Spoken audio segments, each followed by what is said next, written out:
day, wrestling fans, and we welcome you to the premiere edition of the World Wrestling Recap. I'm Matt Rhodes, the host of the program, also host of NWA Smoky Mountain TV, and we'll be joined by special guest, handsome Beau James, here in just a few minutes. In-depth interview with Beau, 24 years in this sport of professional wrestling, and every time Beau appears on these type of programs, there's always a lot of things stirred up, and I think Beau said before we came on the air, a lot of death threats are received, among other things. And well, nonetheless, Beau James, a very interesting guest to have on the program. A rich knowledge of wrestling history. Is a wrestling library. You ask him anything about wrestling, it don't matter where it's from, he knows it. And we'll be getting with him here in just a little bit. And once again, we thank you for joining us. Premiere episode of the World Wrestling Recap. And we're working on some bigger things to come for the World Wrestling Recap, including our website, which will soon be available at www.worldwrestlingrecap.com. And we're still ironing out some details on what's going to be on the new site, but one thing we will announce that will be on our new website will be a video library, and we need the help of some of our great pro wrestlers out there that want to get their footage out there to be viewed by wrestling promoters and fans alike, and we're going to give you an opportunity to do that. We're going to post your video free of charge on our website once things get running smoothly, and we'll give you a address to if you would like to send your footage in. Any footage will be accepted, no matter if you've been in the sport 20 years or 2. We'll accept your footage, and we'll give you a biased review, and we'll put it on our website free of charge. And it's going to be a great opportunity to get your name out there. If you're a young wrestler starting out in this profession, and you're looking to maybe get bookings or get your name recognized somewhere, this is a good opportunity to do so, and right now free of charge, and you can't beat that. There's not many things free these days. So let's give you the address. If you'd like to send your footage into World Wrestling Recap, please address your envelope to World Wrestling Recap and send it to P.O. Box 2490, Kingsport, Tennessee, area zip code 37662. Once again, that address is P.O. Box 2490, Kingsport, Tennessee, zip code 37662. And please address that in care of the World Wrestling Recap, and we will get your footage processed. And once the site gets up and running, which I hope will be here very soon, we will have your footage online and available to our great fans of professional wrestling and promoters to watch your footage. And we'll also be having a new segment in the coming weeks on this podcast. We'll be reviewing footage on air. We'll probably take the best matches that we receive and the worst, and we'll document maybe one a week or maybe 2, depending on if we have time, and we'll give our honest opinion on what we see, and we'll be talking with our guests, maybe like people like Beau, Tony Gibbons, Robbie Cassidy's going to be a guest in a couple of weeks.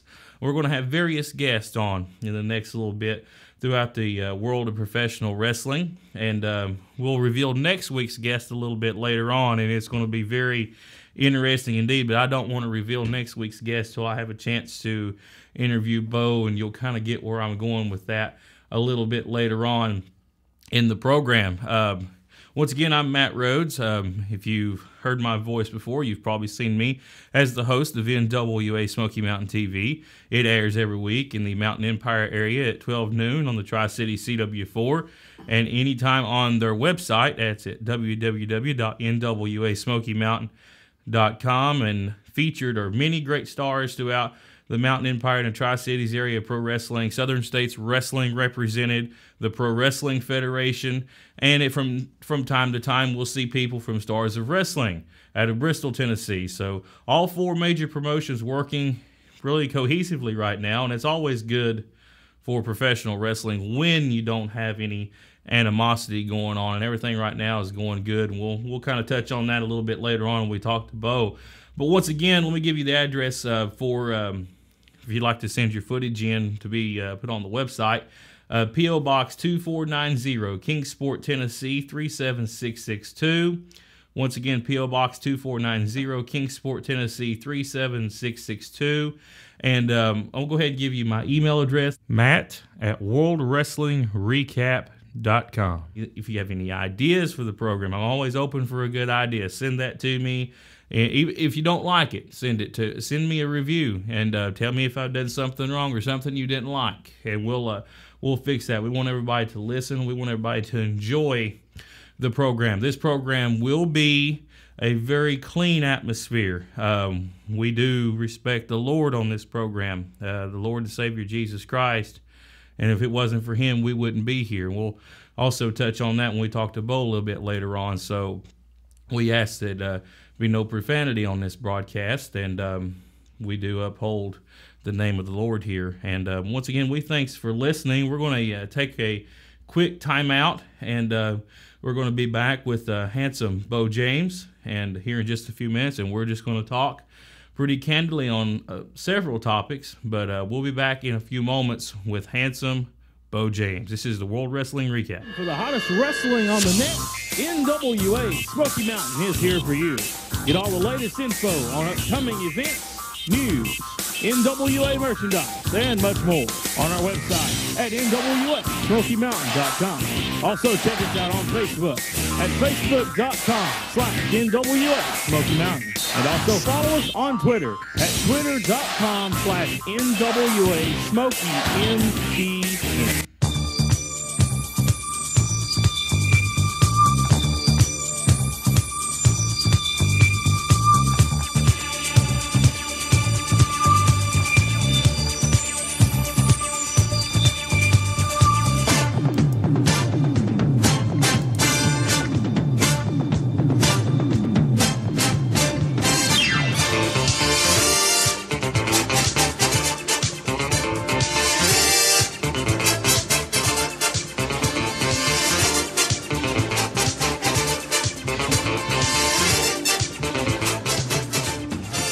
We're back here on the World Wrestling Recap, and once again, I'm your host, Matt Rhodes, and it's time for the portion of the broadcast we're going to sit down with some of your favorite professional wrestlers if you follow Mountain Empire Wrestling, and some wrestlers you'll see that compete all across our great country each and every week. And we're joined today by a 24-year veteran of professional wrestling, the king of Kingsport, Tennessee, handsome Beau James. Welcome to the program, Beau. Hey, I'm glad to be here, Matt.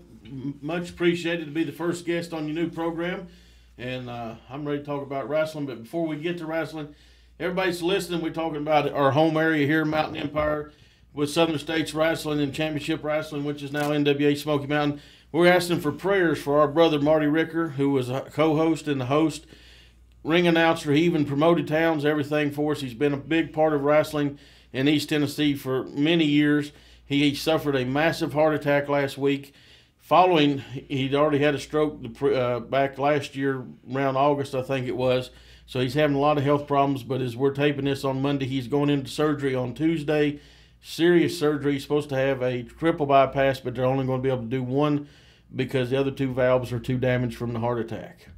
So he needs all the prayers out there anybody listening can give him. Seriously, yeah. Let's remember Marty Ricker in our prayers today. And Marty's he's a good man. And I've Marty trained me as a wrestling commentator. He was the only person I worked with before I started calling the matches myself. And Marty was always nice to me, very kind.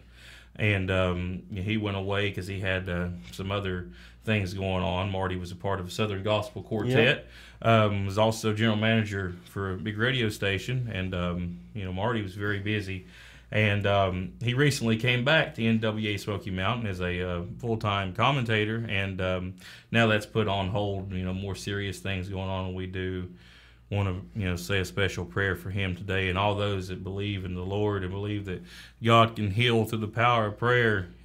Say a prayer for Marty today, because he's a good man, and we pray that he makes a full and speedy recovery. And once again, we're joined by handsome Beau James, and I said this is the first edition of the World Wrestling Recap, and we did a couple of kind of preliminary episodes before this. We had now you got the main event. We got the main event. We had the semi-main event in Tony Gibbons, and we had the curtain jerker, the jobber Brandon Cox. There you go. On our first episode we did, and we got a lot of positive feedback from that, and that's why we're sitting here inside Elixir Media Group Studios today with this podcast. And a big thanks to the folks down there. Big thanks to Wes Leonard for all the help here and getting this website started.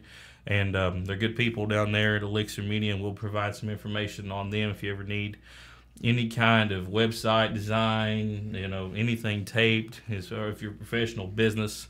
And we'll give you some information on them a little bit later on. But right now, we've got Beau James here on the program. A lot of questions I do have, and I'm probably not going to get to all of them. But let's start with the basic, simple question. You've been asked this, I'm sure, a million times, but let's tell the viewers listening, and exactly when and how did you get started in this sport? Well, I had two cousins that worked for Nick Goulas and Jim Crockett in the territory system. Zach Murray, who has passed on, he was a wrestler and a referee, and Melvin Johnson was a cousin-in-law of mine. He ref for Mid-Atlantic Wrestling and Southeastern Wrestling. Both of them did, and so wrestling's always been a big part of our family.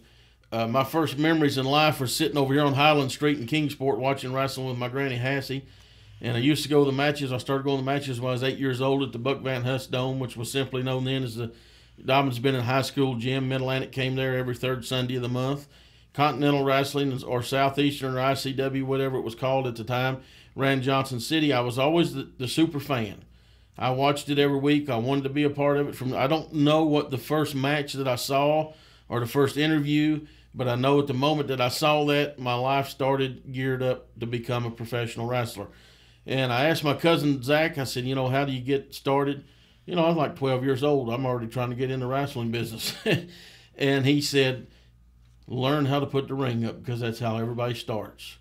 And my mother worked for Walmart. She was over regional, their gimmick sales, like bringing different stuff in, Santa Claus in, the Easter Bunny, and doing this and that, whatever we could to get people into Walmart, because Walmart was still a fairly new thing in East Tennessee in the mid-'80s. And 1988, Ron Fuller was running here, USA Championship Wrestling out of Knoxville. One day my mother come home from work and said, "Do you ever heard of a guy named Bob Polk?" I said, "Yes." I said, "He's the promoter," because he was the on-screen promoter and Fuller's business partner.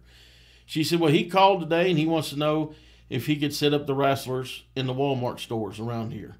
And that Saturday, they were running Greenville, Tennessee, and Johnny Davy Rich and Scott Armstrong came and did an autograph session. We went down, talked to them, and my mom started booking them in every Walmart in East Tennessee, and I got to know Johnny and Davy Rich real well, which led to us being at the Knoxville Civic Coliseum one Friday night, like they ran there every other Friday night. Ron West, who was the general manager of Continental Wrestling, comes walking through, and Davy Rich says, "Hey, Ronnie, give this kid a job. He loves our business, and he's always around." And a few weeks later, I'm putting the ring up, selling merchandise, selling popcorn, walking around selling programs, whatever it took to be a part of it. And I was getting paid to do it. 14 years old, I was paid 10% of whatever I sold. So if I went out and sold 200 programs, I got $20. My goal was to sell a program to every person that walked through that door. And I did Morristown, Tally Ward Building, which we're getting ready to wrestle there. I got roots right there. 14 years old selling programs. Johnson City Park and Rec, Knoxville Civic Coliseum. So that's how I got started, being in watching Ron West and his son Brent West, and how they ran the merchandise, how they ran the box office, how they ran the business end of it. And 1989, Thanksgiving week of 89, Continental Wrestling shut down. But before that, I had met a guy by the name of Al Shockley, who wrestled and manages Big Al Bass. He was Jody Bass, who was married to Sam Bass, who was Jerry Lawler's manager. Al was their nephew, and he ran a little outlaw promotion around here called Superior Championship Wrestling. And I started doing for him what I did for Ron West, help him set up the ring and do whatever it took to be a part of professional wrestling. We're in Churchill, Tennessee one night, McFeedersby Elementary School, and Al comes walking over to me and he says, "Do you think you can be a referee?" I'm 15 years old, just turned 15 years old. I'm a sophomore in high school. So I said, yeah, one day when I grow up, maybe. He said, I mean in 15 minutes, because the referee had no-showed the town. Next thing I know, I'm in the ring with grown men who are beating the pee out of each other, and I'm scared to death. The only instructions I ever had, the only training I have ever had is a professional wrestler, referee, manager, anything. Al pulled me to the side. He said, count to 3 when they're down, 10 on the floor, 5 on the illegal hold, 5 on the ropes. That was it. Nobody told me anything else. And that is the only training to this day that I've ever had. That's an amazing story. And you hear quite a few guys tell that story, very young in the sport, and you kind of get thrown into something. That's how really I got my break. I got thrown into it. Wasn't trained. That's how Ronnie West at 13. Nick Goulas did the same thing with Ronnie West. I think that's why Ronnie liked me so well, because he saw something of him in me. Here's this kid hanging around that wants to be a part of it. And he put the same responsibilities on me that Nick Goulas had put on him years earlier. If you got your break because, somebody seen that you worked hard at what you did. And if putting up the ring, selling programs, there's not a lot of glory in that. But the promoters seen you worked hard. And not to get off subject, but today, I think it seems like people that come in, and you could disagree with me here if you want to, seems like, new people that come in wanting to train and they set up the ring, they want it handed to them. Yeah, they think it's owed to them. Nothing is owed to anybody. Everybody has the same opportunities. They just have to act on them. Well, we talked about that. You, like I said, been 24 years strong in the sport, and you've compiled a lot of stories over the years, and here recently you compiled all those stories into a book, and we know we'd get on this subject. Let's go ahead and talk about it, because I'm sure we're going to talk about this one for a while. Do You Want to Be a Wrestler Kid? It's available now at kingofkingsport.com and Amazon. And Amazon.com, and at the live events that you are you're advertising, you're working on. A great book. Tell people out there listening a little bit about it. Well, I never wanted to write a book. People told me for years, you ought to write a book. You got all these stories. And I've been blessed. I have 24 years survived and made a living with professional wrestling. I have worked with all of my heroes. I have been from ocean to ocean across this country many times. I've been all over places I never thought I'd ever get to go, like New York City, Cleveland, Ohio, Portland, Oregon, Seattle, Washington. Wrestling took me to all these places, Denver, Colorado, Salt Lake City, Utah. And I've got stories of every town from here to there, and everyone I just mentioned.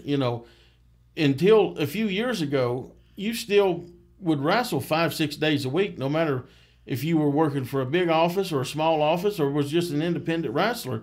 There was enough work out there, and there was fewer wrestlers that they all needed, so we all have stories. You spend 24 years on the road and in dressing rooms, you're going to have stories. And everybody kept telling me, write this book. I never wanted to do it. I said, oh, you're crazy. Nobody's going to read it. Nobody cares about it. Jimmy Valiant wrote a book, which I helped him write that book. I give him a lot of the information. We went through the stuff to do that. Dutch Mantell, he wrote a book. He's wrote 2 books, matter of fact. And Dutch and Jimmy both kept pushing me, write this book. They said, everybody knows who you are because self-promotion, internet, whatever it took. I talk about in the book what I did to self-promote myself, where I used to sit in the office, my mother's office, every Sunday night and fax every magazine, dirt sheet, and everything else, the results that week of where I had been. And I used to mail pictures to Bill Apter at the first of every month just to get promoted. And through the magazines and all that stuff, people know who I am. And then the internet came along, and click of the fingers, you can find me. So Dutch kept saying, write it. Well, he called me one day and he said, okay, here's the deal. I got a publisher. Start writing your book. Here's the publisher. I thought it was a joke. I said, yeah, whatever, forget it. So I didn't start. So he calls back the next week and he says, have you started writing anything yet? I said, I'm not writing a book. He said, you're going to write a book. He said, you're entertaining. People like your stories. As a matter of fact, Dutch writes the first thing you see. And when you open my book, he wrote one of the forwards for the book. And my friend and my pastor, Donnie Brannon, he went to school as a publisher and editor. So I already had an in-house publisher and editor who encouraged me to do this. He says, I'll help you. So I started writing a few stories and putting them online, and then people started telling me, write this book. And 9 months later, the book was published. It's out. It's been sold in almost 20 states and 3 foreign countries, and it's going out of Amazon and kingofkingsport.com every day. It's definitely took off and sold, because every time I see you at the live event, you're usually selling out of it right then and there. It's hard to keep in. We have sold out 14 straight weeks. I get a case of books every Monday, so I have them on for the week, Thursday, Friday, Saturday, Sunday, wrestling. 14 consecutive weeks we have sold out of books. That's a great testament to, one, your career, and the stories told in the book. Give the people out there a sample of a story that's in the book. Don't give too much away. There's so many. The book is it covers, the first part is my childhood, and it's really a history lesson of pro wrestling in this part of the country, because I take you through who promoted here. People don't realize, most wrestling fans and people in the dressing room now became wrestling fans during the Monday Night Wars, or the Attitude Era, they call it. Wrestling started here in the 30s. You know, almost 100 years ago, there was professional wrestling in this city right here, Kingsport, Tennessee. It ran weekly from 42 to 77. Most people don't realize it. It ran every Wednesday night. Johnson City ran every Tuesday. Every Thursday was Bristol. Friday was Knoxville. And Saturday they just ran towns everywhere up here. So it's a history lesson. And then how Fuller bought it and turned it into that. Then you get into how I started, the story I just told you there. And then how I became the boss at 16 years old when Al Bass said, I'm giving it up and you're going to start running things. And I thought that was a complete joke, too. I thought they were setting me up for something. And, you know, the whole world hates you when you're 16 years old and you get death threats from middle-aged men because you won't book them, you know, and you're on the phone cussing each other out. But it has the greatest love story ever told with me and my wife, Misty, who I met at the wrestling matches. She's a few years younger than me. She's 13 years old. She wrote me a letter, told me one day she's going to marry me. I laughed. I threw the letter in the trash. I wish I'd have kept it. I did keep one letter that is in the book. All these years later, there's one letter that she used to mail me letters every day, but there's one in the book. And but I've got road stories. I'll tell you, there's a story of me and Ricky Morton being in a 42-car pileup in Afton Mountain, Virginia. I went through the windshield. He got out of the car, got hit by a car. We still made the town that night. He wrestled, and I was going to wrestle with a concussion and cuts all over my body, but the athletic commission was there, and they wouldn't let me get in the ring. So I've never missed a booking for an injury. So if I'm there, I'm going to the ring, because if I'm not going to the ring, I'm not getting paid. But there's a lot of funny stories, Billy Travis stories. I lived with him for a year in Memphis territory, and we rode together, lived together every day, and you never knew what was coming. He lived to have fun and lived like it was his last day on earth every single day. But then I've got stories about a riot with Robbie Cassidy's very first match on the road. Me, him, and Buddy Landell get in a full-fledged riot in Waynesville, North Carolina, which is funny because years later, me and you, Matt Rhodes, got in a riot in Waynesville, North Carolina, not 6 months ago. Yes. You know, and if you're listening outside the Southern Appalachians here, wrestling fans here still believe, and they still will fight you in a heartbeat if you're doing it right. And we do it right, and we have fun doing it. Yeah, I definitely had a lot of fun with that. There wasn't a whole lot of people in Waynesville that day, but there was sure enough in there to start a riot. There also, you know, I got road stories, many stories. One of me and Chris Richards and Robbie Cassidy driving 200 miles in the dead of night with no headlights or tail lights because we blew a fuse. And we couldn't stick around West Virginia because I was a wanted fugitive in West Virginia at that time for some driving offenses. So I said, we got to get out of here. And we drove 200 miles with no lights through 3 states. And this is just a small sample of what's in that book. I don't even begin to cover it, I'm sure. So. You know, Amazon, I checked this morning. I have 7 reviews, 7 5-star. Every one of them said 5 stars. And then you can go to kingofkingsport.com, and I post reviews every few weeks that people email me that's read the book. And there's probably 30, 40 reviews on there. And I got a wonderful one last night from a guy named Elvis up in Huntington, West Virginia, who told me that he actually cried tears reading my book, and when I talked about my grandmother and her giving me the love of wrestling and her passing away at 93 years old. So. Definitely a very intriguing book, and I encourage anybody out there that if you're in wrestling, if you're thinking about getting in wrestling, or if you're just a fan in general, go to kingofkingsport.com. Even if you're not a fan, it's an inspiration. Because I'm very open and honest about my demons, my past. Matt Rhodes can sit right here and tell you. You know, I had a lot of troubles. I had a lot of things that I had to get rid of, or they were going to kill me. And if it wasn't for my wife and my Lord and Savior Jesus, I'd be dead right now. I wouldn't be sitting here talking. You know, let's since you brought that subject up, it was on my list of questions to ask you. I've known you for quite a while, and when I first met you, you're a different man than you are sitting here right now. And I can attest to that. And for anybody sitting out there that says that it's BS or it's a work, you're wrong, because it's not. I was one of those people, and I'm not going to lie. It said here, and I thought it was a work, and it's not. This man really, changed his life, and tell people about it. Well, I was born into a Christian family. My dad was a pastor. My grandfather was a pastor, and things happened when I was a kid, and we ended up leaving church. And most of my family went back, but I didn't go back for 29 years. Preachers would come to the house, or I would see people I knew from when I was a kid that knew my dad. I wouldn't even speak to them on the street. I wasn't no part of church. God was a rumor to me. God was a cuss word to me for the most part from the time I was probably 10 years old till I was 30 years old. And, a little bit before that, 28 years old. And there was no place. I figured I had convinced myself through the lies of the devil that I was a cursed man, that nobody cared if I lived or died, that I could do whatever I wanted to do to my body, which I'm paying for it now, because I put a lot of stuff in this body that shouldn't have been in there. And, it's just, it gets to a point of breaking time, and you can run from it.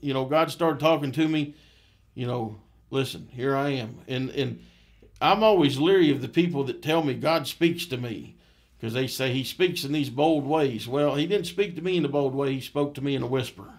And that whisper wouldn't go away, and it kept coming, it kept coming, it kept coming.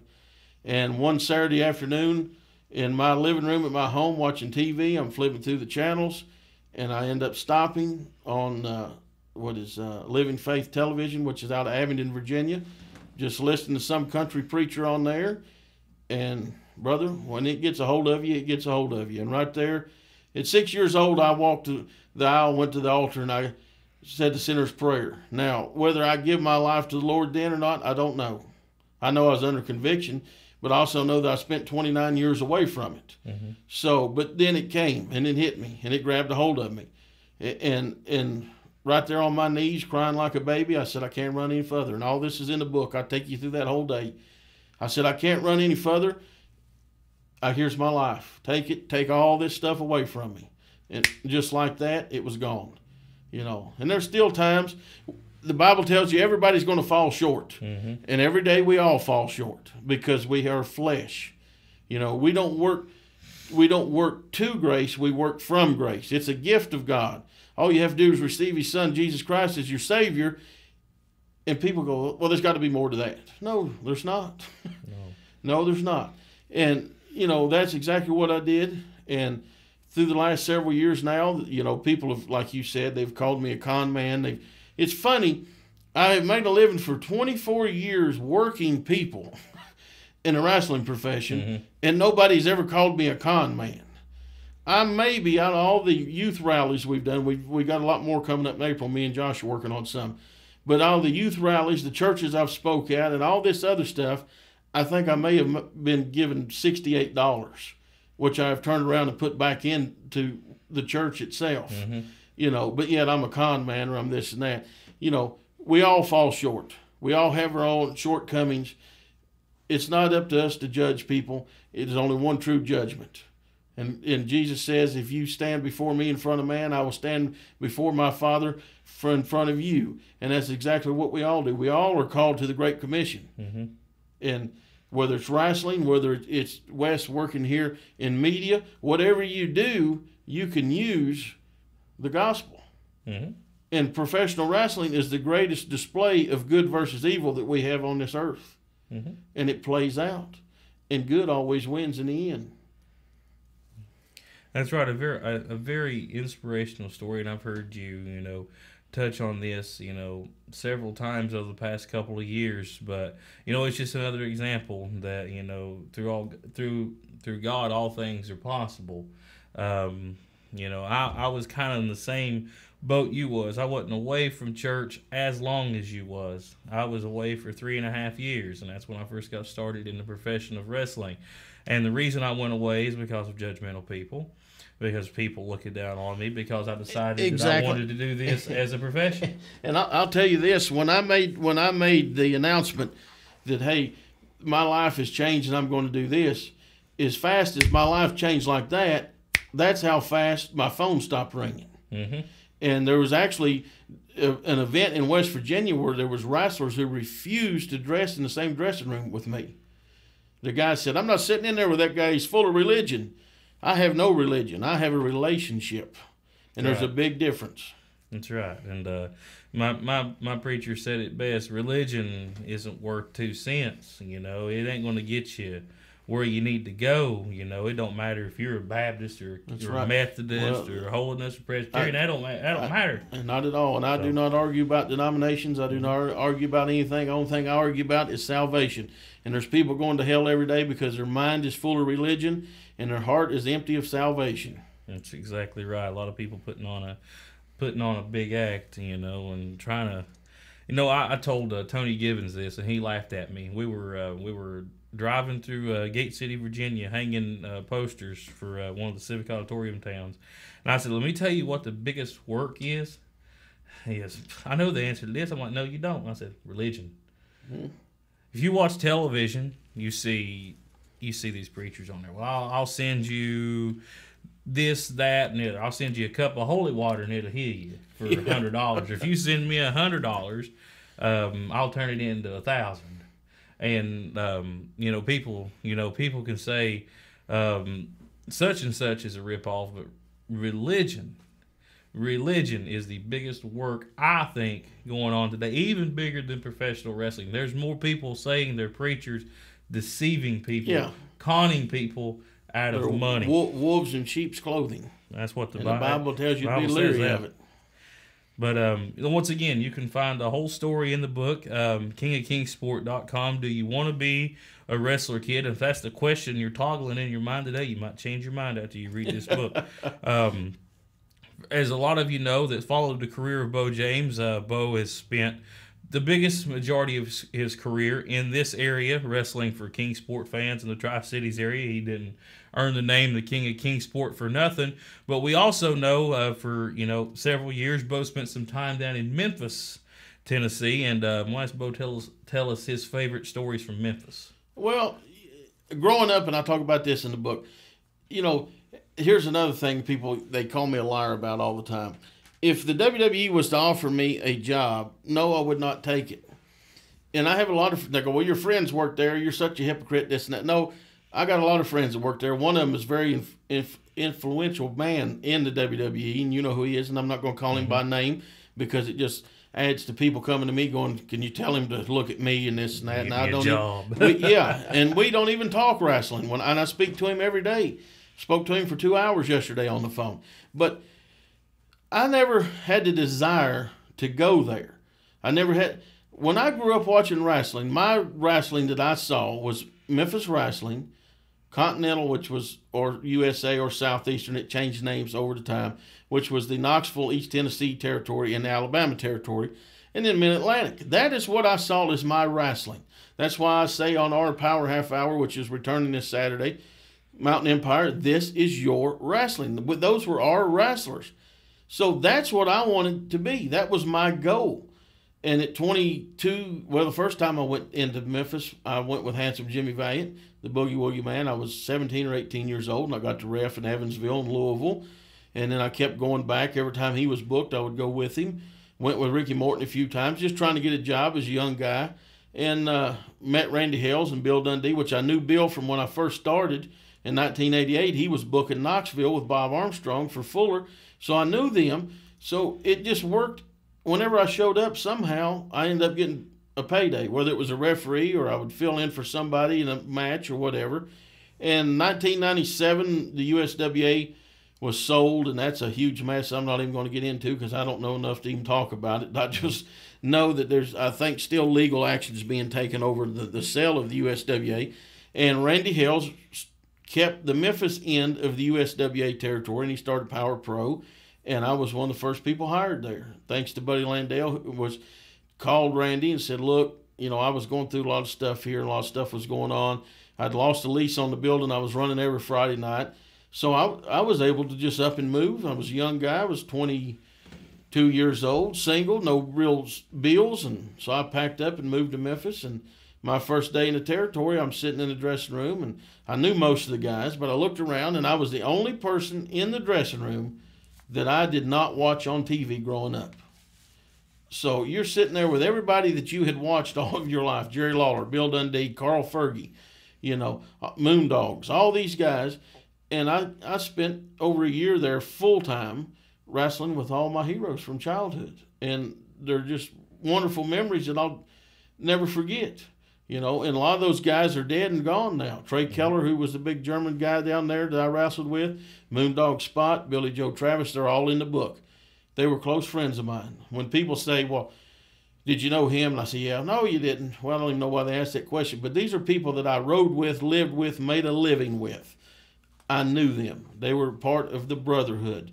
And they're all hanging on my wall in my office, and I think about them every day when I see them, when I go in and out of the office. I have been blessed. 24 years, I have made a living at what I set out to do. Mm-hmm. That was my goal. It wasn't WWE. You don't have to go to WWE or TNA or when WCW was running. I was making a living at 16, 17 years old running towns. When I was 19 years old, I had 3 consecutive weeks where I made almost $2,000. Now, you tell me a 19-year-old kid, was doing that. And I was doing it something I loved.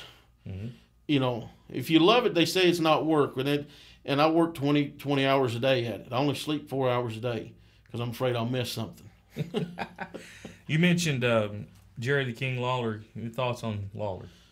Well, Lawler, in-ring performer Jerry Lawler, nobody can touch him. He was the best heel, the best babyface. He was the best ever. He knows how to draw emotions from people. Mm-hmm. When he was hated with Sam Bass, people were emotionally involved with him because they wanted him to get his tail kicked and for him to lose. When he left after Sam had died and Jimmy Hart and all that happened in the First Family and Lawler started feuding with him, people were emotionally involved wanting him to win. And you watch anything from the 70s, 80s, 90s, and now at 62 years old, and I'm not saying that as a knock because it's well documented, he's 62 years old. He can get in the ring, and he proved it in Kingsport just 18 months ago. Mm-hmm. There's nobody can touch him now. He can entertain the people. He can make you laugh, make you cry, and give you your money's worth. Definitely, son. Let's say, we know it's no secret Lawler works for the WWE. Let's say you go and ask 100 people sitting in a WWE event. Wonder how many of those people would remember Jerry Lawler from his days in Memphis than his days in WWE. Very few. Because wrestling fans like me, I grew up wrestling. I'm still a fan of old wrestling. Mm-hmm. It's not old wrestling, it's true wrestling. I'm a fan of true professional wrestling. The people sitting in the stands at WWE and TNA are not fans of true professional wrestling because most of them are not old enough to have seen it. Mm-hmm. Or they're just there with their kids because their kids like it. But now, let's go down here on Broad Street. And as they walk up the street, let's ask them, say, do you know who Jerry the King Lawler is? They're going to say yes. You know why? 1972, right here in East Tennessee, was his first break.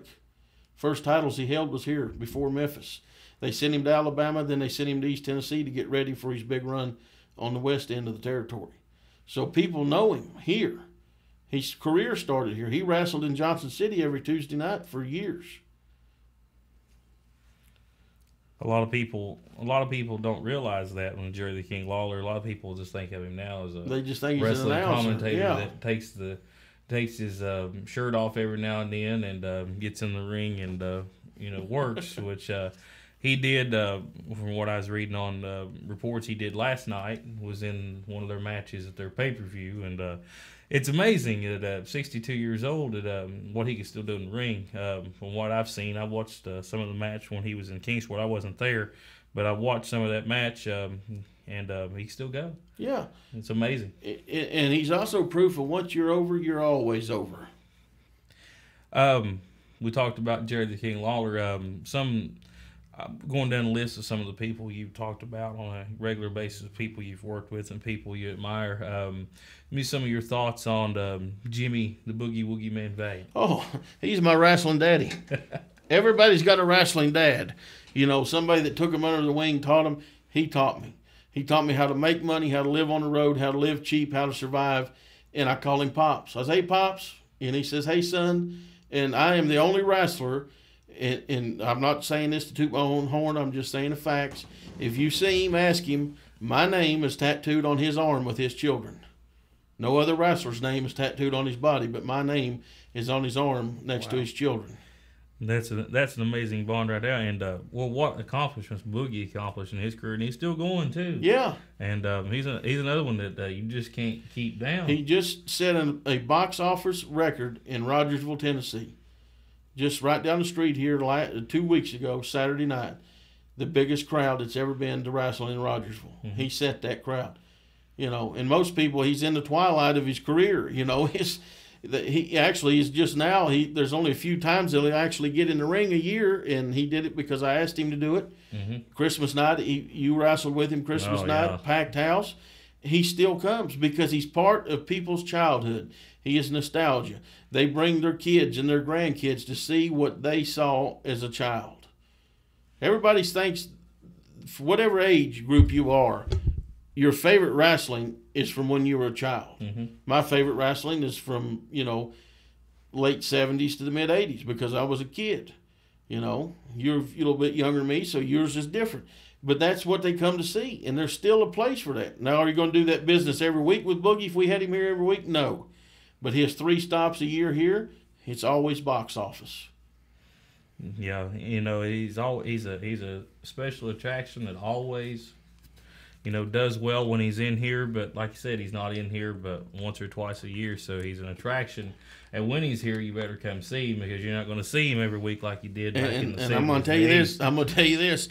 He is building his dream home, him and Angel, and when that house is finished, he's not leaving. So you better go see him now because he's told me once they move in there and they lock that door, it's done. Yeah, it's done. The boots are going to be hung up for one last time. And like you said, I was in the ring with Handsome Jimmy on Christmas, and it was indeed an honor because I am younger than you, but I'm not necessarily a fan of my generation's wrestling. That's from like 98 up.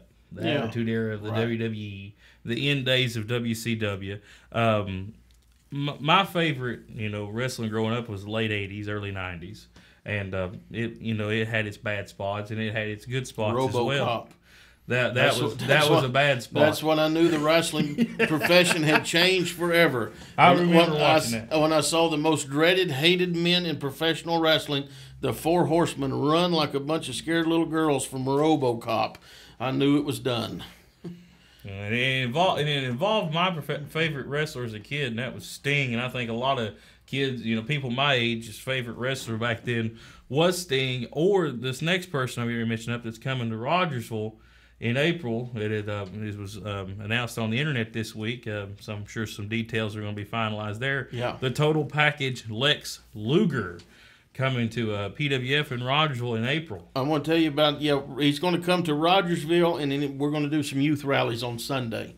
He's going to be speaking at church here in Kingsport. We're working on Sunday night, and we're also working on a Friday night. So if you're a pastor or a member of a church out there and would like to have Lex Luger come speak the 3rd week of April at your church or your youth rally, get in contact with me, kingofkingsport@gmail.com. We'll see if we can line it up.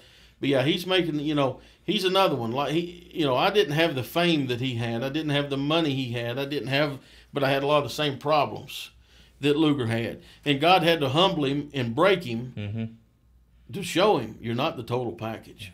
He broke him all right. And he sure did. And what a testimony he's got, and he's going to share it at the wrestling matches in Rogersville, and he's going to share it at the churches here in the Tri-Cities, and we hope souls are saved and people come out to see him.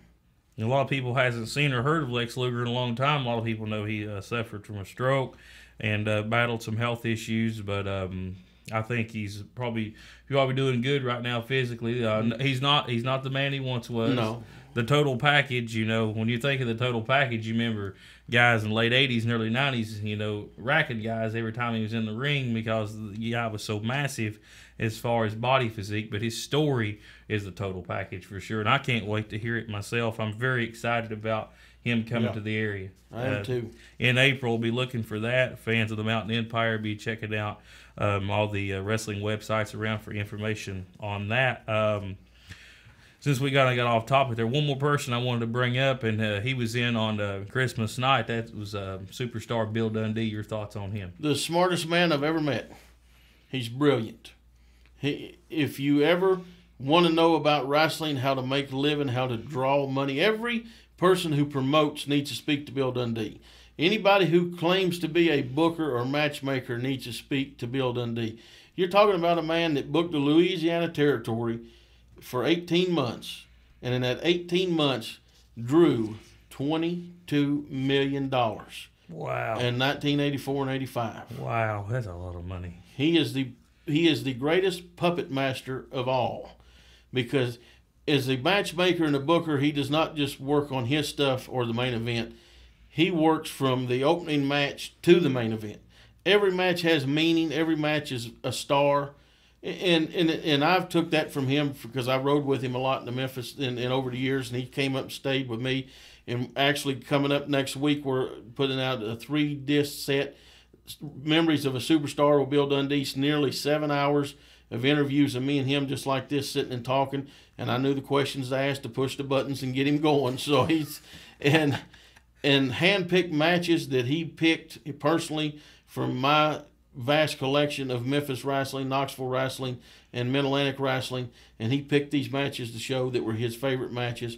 And just a wonderful guy, and he is coming back to Kingsport the 25th, or Mount Carmel, 25th of February for our 21st anniversary spectacular. And this time he will be in the ring wrestling, not just reffing. I will say this about Mr. Dundee. Tony Givens said this, and I'll agree with what he said there. The best punch I've ever taken. He so makes it look so good on camera, but he is so light. He must have changed over the years, because we used to have a saying about Bill Dundee: if the first punch doesn't get you, the second and third one will. So. Well, he told me in the back, as I had to come out and jump on the apron and toss chain in the ring. He goes, "I'm going to hit you." He goes, "If you get back up, the second one's going to be, a little bit harder." So I figured the first one was going to get me. I was all ready, to take it. And he got me, and I was like, "Did he touch me? Yeah. Did he touch me?" And then I went back and seen it on the tape, and I was like, "Wow." That's the art of professional wrestling. And just amazing, and what an honor it is. I'm nothing in this profession. I don't ever claim to be anything. I'm somebody that loves it, and I want to make it. I want to make it as far as I can, and respect people along the way. But it's an honor when you get to work with guys like Dundee and Jimmy Valiant, and I haven't worked with Jerry the King Lawler yet. We mentioned him, but some others I've got to work with that made a lot of money in this business, and drew a lot of people, big draws, and it's just indeed an honor and a privilege to have done that.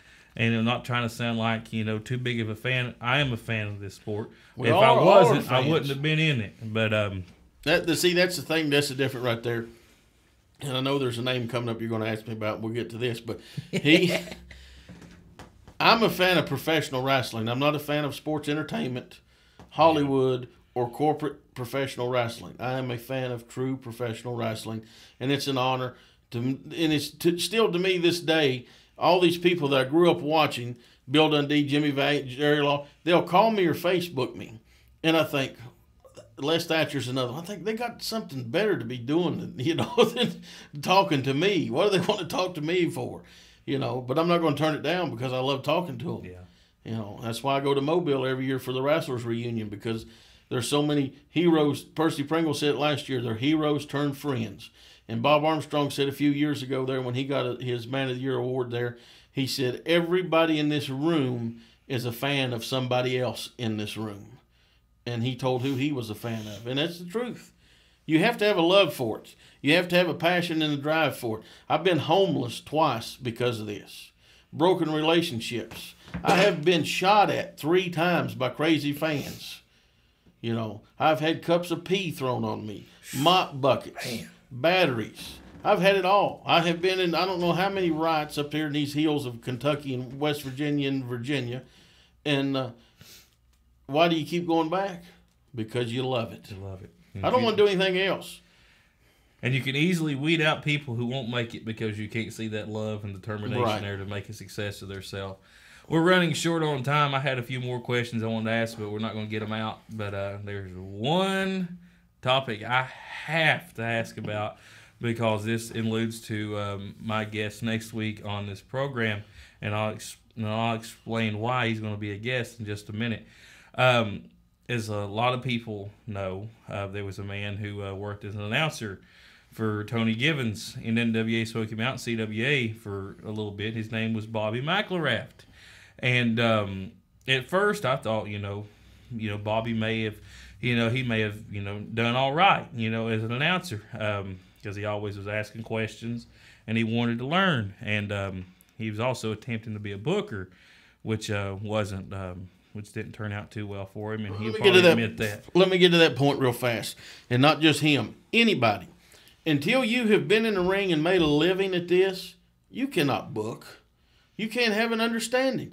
Mm-hmm. Until you have been in the ring and did this and been around people like Bill Dundee, Jerry Lawler, and Jimmy Golden, and not only them, but then guys like just right here in our own area, Chick White, the Equalizer, guys that's got 20, 30 years in, they all have to help you learn and understand this profession. And if you don't have that learning profession, you can't book. If Wes hired you to run his media group here, what is your first job? You're going to run a camera. You're not going to be sitting in the office with Wes running this thing. Mm-hmm. And that's what is missing. Everybody thinks they're smart and they think they know something. Knowing that wrestling is predetermined does not make you smart. Exactly. Read my book. And I think Mr. McElrath smartened up and he's got out of the sport, moved away, and has a corporate job now. He's a smart individual, but he just wasn't wrestling smart. But I want, I've not really stirred the pot in you today, but I'm going to stir it right now in a big time way. And if you would express to the fans listening why you do not like Bobby McElrath. Okay, I want to try to get through this as fast as I can because he's not worth wasting time and putting over.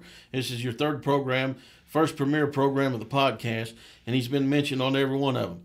I first met him when we brought Lawler to Kingsport the first time, if I'm remembering right. He came to the merchandise table where me and Misty were selling pictures and DVDs and everything. And he introduced himself, seemed like a nice enough guy, and that was it. Then he sent me a Facebook friend request, and he was my friend, and he started sending me IMs and messages and talking to me and asking me questions, just like you said.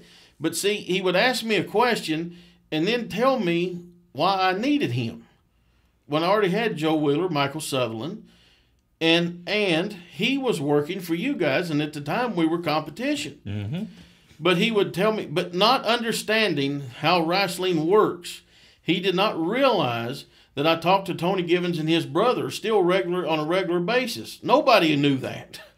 But no matter, we can fight, we're all family. And we do fight, trust me. I was in the ring with Tony Saturday, we were fighting. But Bobby kept sending me these messages of why I needed him and how I could bring him in, and he could be a manager and he could do this and that. And nice enough, I would tell him no. Then I would tell him why no. And then I would tell him he was not needed because I had James McCone as a manager. I had this, I had that. We just kept on and on and on. So every time he talked to me, his feelings got hurt. You can't be in professional wrestling and have your feelings hurt. The only thing that I know about him, other than what I'm getting ready to tell you. I know that, like you said, he works for a national chain of restaurants. He's got a pretty good job. He's got a daughter, I've been told, and he takes care of her. So that makes him a fine, upstanding man. But does that give him the right to be in the wrestling profession? No. Does that give him the right to pee and moan and go on with me? No. I don't put up with it from anybody. But what he really got upset about and what hurt his feelings and what made him go on this I Hate Beau James campaign that he still goes on, because people tell me about it. And the only reason I'm talking about this right now, because I heard Tony Givens say that he made an agreement with Bobby. We will agree to disagree, and we'll leave it at that. Well, I made the same agreement with Bobby. And this is the first time I've ever talked about him, because he never kept his end of the deal. He talks about me on Twitter, on Facebook. All you're doing, Bobby, is putting me over. I hope you understand that. Thank you very much. I want to tell you thank you, because you're putting me over. Now, one tweet that somebody sent me, or Facebook thing, people copy and paste and send it to me, because I don't know if they want me to kill this guy or whatever. 10 years ago, I would have showed up to his house, and Matt Rhodes, you know that is the God's honest truth. I have went to a few people's houses. So, but what upset him was he asked me a simple question of, can you get me some bookings on the weekend? And I said, no, I won't. And he said, won't or can't? I said, I won't. I could get you booked all the time. You know that for a fact. I worked 11 states last year, me and Misty worked in, which will bring me to another point of something he said about me. He says the only reason that I get booked out is because I book these guys, in return they book me and pay me. Now, Matt Rhodes, you've been in the dressing room for almost a little over a year now. It's the same crew. Am I bringing guys in from 11 states? No. We're getting booked on our reputation. Thank you, Bobby, because you helped spread that reputation. Now, he's asked me why I would not help him get booked, and I told him, I do not like your work. Your voice is not strong enough. You speak while the music is playing. You do not shut up during intermission. You just keep talking. So when something important needs to be said, they're not listening. They've already tuned you off. Mm-hmm. So, and then he said something about being in the profession, and I said, you are not in the wrestling profession, which really hurt his feelings. Mm-hmm. He's not. Bobby, ask yourself this. How many bills have you paid with money made in this profession? Because if he's not in this profession. Matt Rhodes, you go to towns every week, you get paid for it. As far as I know, I don't think he's ever been paid. And if he has, it's been very little money. Now, another tweet that he said was, somebody up here 400 miles from here is mad about a certain king in his castle in Kingsport. Okay. People know who I am 400 miles away should tell him something. I have been there. There's nowhere on the East Coast I haven't been south of New York City. I have been all the way to New York wrestling. Now, his feelings got hurt, so he takes all these shots at me. That is fine, because all he's doing is putting me over. I never put the competition over. It's not worth mentioning. Mm-hmm. I got out of school a long time ago, so I'm not into this middle school stuff. I'm not into all this stuff. Now, what upset me about him was when I would not react to him. He attacked my wife. Personally attacked it with, and I'm going to tell you this, and I know he's listening because he listens every week. Mm-hmm. If I ever see you, Bobby, you're going to apologize. You better believe me, you're going to apologize to my wife publicly in front of everybody. And that's not a threat. That's not a promise. You can take it whatever you want to take it as. Matt Rhodes standing here knows what I'm talking about because he has seen it. But you're going to make a public apology to my wife for what you have said about her. Now, that's all he's worth saying about. His feelings got hurt. He's a crybaby. He's whining. You're not making any money because you're not smart enough to make any money. Stay at Applebee's, and I'll stay in the wrestling profession. Give me some sweet tea while you're at it. Well, definitely controversial comments on Bobby McElrath, and he has agreed to be the guest next week, and he will... Is he going to be? No, here's okay. If he's the guest, please do not make him the guest the whole program. No. Because he's not worth wasting this valuable time on. Beau James, we thank you for joining us today. This has been the World Wrestling Recap. We are unfortunately out of time. I'm Matt Rhodes. See you next time.